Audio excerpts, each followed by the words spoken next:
Hey, this is Captainoob and this is the AKM. So this thing right here is a highly customizable stand-alone weapon, and it is obviously the AK-47 modernized during the late 50s to early 70s this was used by. Anyway, this weapon mod comes with a couple of standalone weapons, including this thing, a unique version which we'll get to later, and a bayonet right here. And this is a standalone weapon, but if you want a bayonet on your weapon, on your actual rifle, there is a muzzle attachment slot for that, I believe. So getting into the attachments for the weapon here, this thing is only got auto receivers on it, so there will be none of this semi-auto sniper nonsense in this video. And for that, we'll just chuck on the special advanced automatic according to this, but it's a special automatic receiver, so that's good. Now for the barrels here, we've got one that increases hipfire accuracy and reduces range, and one that does the opposite. Obviously there's a weight penalty for the heavier barrel, but we'll chuck that on anyway, although it is worth noting that that's a pretty substantial sort of difference there in the weights of it. So for the stocks here, we've got no stock, the standard, the folding one, which looks kind of cool, but the recoil compensating stock is what we'll go to. There's a little bit of tape on that too, so if you're into that sort of nonsense, then there you go. So for the mags here, we've got the standard ones, the backlight ones, the bakelite ones, sorry, and the quick eject ones for that. And also there's double mags, which require duct tape, annoyingly. I didn't actually have any of that in my settlement, but I'll be sure to attach that off screen. But yeah, we'll go for all those things, just got to remember that. And for the sights here, we've got standard sights, ones that give you 2x zoom if you feel like it, so you'll be able to reach out a little bit more. You've got red dots and a green reticule for that cobra looking sight there. Not quite. And you've got scopes there, which look absolutely ridiculous on it, but that's kind of cool. We'll go for the reflex sight for now, keep it simple.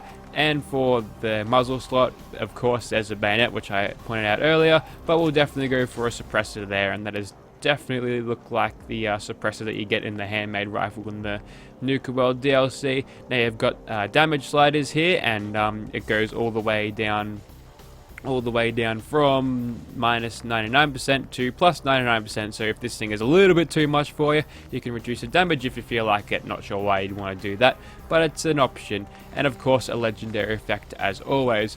So let's go ahead and take this thing into Gunner's Plaza along with the knife, which obviously has some upgrades to it.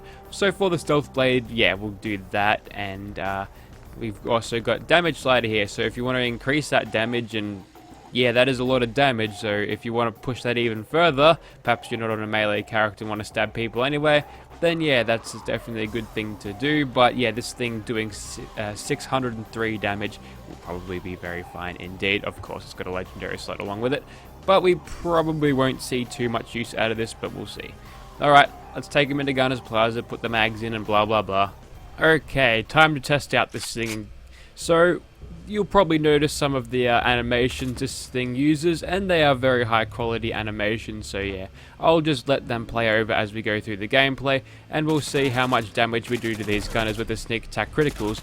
Almost 500 apiece, which is great, and through my bad aiming there, we managed to kill that dude only with the last bullet there, which is good. Now just gotta sneak and kill these bloody turrets because they're usually a pest. Haven't been detected yet. Very good. And we'll come around and remember to kill this guy this time, and we'll come through this door because usually they're down there on the other end. Okay, not today, but that's fine. We can just spray them down, and the power of this weapon lets us get away with that, and we aren't even detected by all of them right now, so if we could just get a shot on these blokes down there. And you know what, a little bit of hip fire goes a long way, so we'll do a little bit of that. And even though we've got the heavy barrel, which penalizes hip fire accuracy, I think steady hands gives you better hip fire accuracy, and we're doing absolutely fine with that, although we're in very close quarters right now, so that probably isn't going to make too much of a difference. We'll quickly just knock off that gunner, and we'll come around here and start shooting these dudes. Yeah, that looks good. This thing is very powerful with the sneak attack criticals, and it's about time I used a weapon that is actually able to take on these high level things very good. So yeah, I remember this weapon back in Battlefield Hardline. I didn't play much of that, but I saw a weapon review for this because I was sort of into watching those Battlefield videos back when Hardline was a thing on the tail end of the Battlefield 4 days, but now I don't do that. I only use tanks in Battlefield 1, and I really don't have anything to learn from YouTubers that would probably tell me false things anyway. I'm looking at you, Westy. Anyways, we'll go ahead and quickly finish off these gunners here. As you can tell, these animations are brilliant. We've got a custom reload animation as you've seen, and movement animations and also sprint animations are good. Question is, do they happen in third person? Well then, let's find out. And I think I missed somebody down here, so we have to backtrack this way. Luckily, we've got 2 sprinters' legs and a hell of a jump on us, so let's just kill that gunner there. And indeed, we have those animations in third person, which includes cranking the charging handle back on the right side, which is great attention to detail, but I wouldn't expect anything less from the mod who made this weapon. So it's a project which a lot of people have worked on, and ooh, an instigating Gauss rifle. Ooh, these gunners are bloody playing. They're playing hard today, I guess. Anyways, that was the AKM and Gunners Plaza. It bloody ruined everything because this thing is actually meant to be a high tier weapon.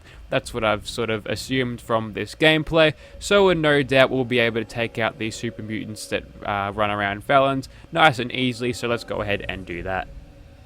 Also, there's a unique variant right here. Don't forget to pick that up on your way out.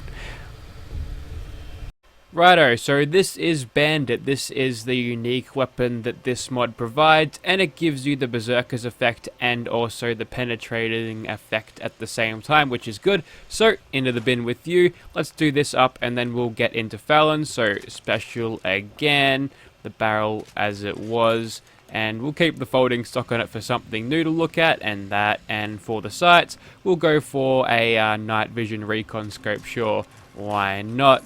And no, we're going to piss off this bayonet because the suppressor is definitely better. And yeah, this is what we'll take into the Fallon's super mutant place. So yeah, let's see how this thing does. Okay, so here's Bandit with its goofy ass looking scope that takes up so much of your screen. So I'm feeling like I'm using a institute weapon right now, which is interesting.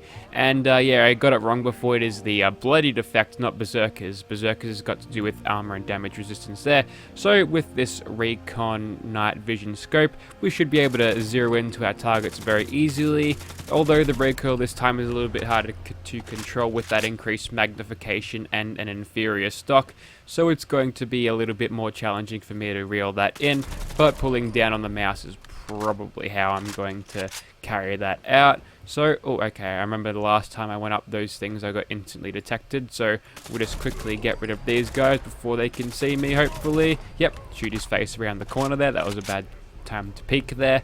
And yeah, this thing is doing pretty well, and the increased zoom in we get from it is allowing us to reach out its distance a little bit more, so you can stay sort of safe with this thing at sort of longer ranges. Although there is no sort of drum mag in the weapon to keep you shooting like an LMG. The 30 round mag is fine, and it's nice seeing that reload animation anyway, so I'm not too chopped up about that. Anyways, now we are detected, we might as well go ahead and have a little bit of fun in VATS. So with a little bit of a cheeky crit there, the pervy stairs weren't pervy today, so that was good, and we can do actually quite a lot of damage to these super mutant warlords with a crit there. Obviously with the mutation there, we got 2 shots in, which did half of his health in, which was pretty good. So we'll just quickly keep on killing these super mutants, going full auto and finishing off the face. A little bit of idiot savant there. So let's make the most of this XP gain and just go right up in their face and kill them like that. And with that level up, I'm not sure what level I'm at, probably like 1, 2, 4 or something. But we'll just use that level up as an excuse to, hey, look, our health is full, so we can be super aggressive. And yep, takes full mag to kill these super mutant warlords, but these guys are tanky anyway, so this weapon is performing just fine. Definitely a high tier weapon here. Question is though, does it outperform the handmade rifle? I'm gonna say it does. You get a little bit better damage per bullet out of this than you can with the handmade rifle from the Nuka World DLC. So yeah, it's also got better reload animations and cool attachments to it, including this big ass goofy scope that I don't want to see anymore. But there you have it. That was the AKM, specifically the Bandit sort of unique one in Fallon's there, and we did pretty well. Alright, we'll move on to Swan now. Oh yeah, don't think I've forgotten about using this little blade. So yeah, we're playing this like Shadow of the Colossus here. We're just gonna kill a giant thing by stabbing it a few times, I guess. But that's okay, because sneak attack criticals give you that much more damage for some reason. And whilst it's saying we're not going to be doing all that much, just wait until the sneak attack crits come in. Do I even need to commentate on that? I don't think I need to say any words. Just use stealth when you're in melee, and generally that usually helps you kill things. Alright, so that's the knife against Swan there, killed him quite easily. Let's move on to the actual weapon against a monster of some description. Okay, let's try and kill this vicious pack of bears with our bandit AKM here. So there's the giant one over there. We'll just get some precautionary sneak attack criticals into him. And then we'll just go ahead and hit him in the face a few times with VATs, just so we can skip that reload animation as he's charging at us. And with all of these sneak attack crits going, we're getting about 1,000 per hit on his head, which is good. But it probably won't last very long, because we are sure as hell detected by now. So that means all we need to do is sort of get out of his way. Now I'm wondering whether this thing with the bloodied effect can actually stack quite well with Destroyer of Arcadia and also all of the other... Have you gotten yourself stuck? I think he's gotten himself stuck. So in the meantime, we'll just pay attention to all of these other bears, which will continue to hit me and stagger me. That is why I'm switching in and out of first person, just to cancel the stagger. Otherwise, I'll just be permanently staggered by all these bloody bears sitting around me. So, yep. A couple of Duskies. Top tier Yaogwai there. So they're obviously the tankiest. We'll just dodge that one just by jumping out of the way. And down goes that one. And that one's only just a rabid, so you know what, we can probably gun bash him to death. There we go. There's a nice look at that gun bash animation there. And with this albino Yaogwai, he's gotten himself stuck too. So, yep, only one to kill left is just this giant bear. And it looks like he's gotten himself stuck somehow. He's just not moving. He's refusing to move, so generally that means that AI has just trapped itself into a place where it can't really move, so it's just gonna sit there and take all of these bullets. But I know that's a little bit boring for me to just kill this giant bear just by shooting it in the face like that, so we're gonna try and lure him out of it. So we just get close enough. How close do you want before you can attack me? I'm shooting you right in the eyeball.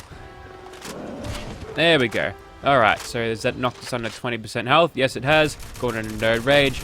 And look at all that beautiful damage on him. And I think that is just about enough for this particular weapon. So if you'd like to see this thing in your game, be sure to check out the description. Also, there's a dude over there. And yeah, there shall be a link down there. This thing is downloadable from the Nexus and also the Gun Network site. So if you hate the Nexus for some reason and you want to download this mod anyway, then you can do that. It kills doggos very well as well. Yep, so I think that is everything. This thing is also on Xbox One too, so I'm not missing out. The console players of the Xbox aren't going to be missing out on this thing either, which is kind of good. Also, does the recoil not reset after shooting? Oh, it doesn't. It's like a rust weapon, but the recoil is actually manageable. Thank you for watching, guys.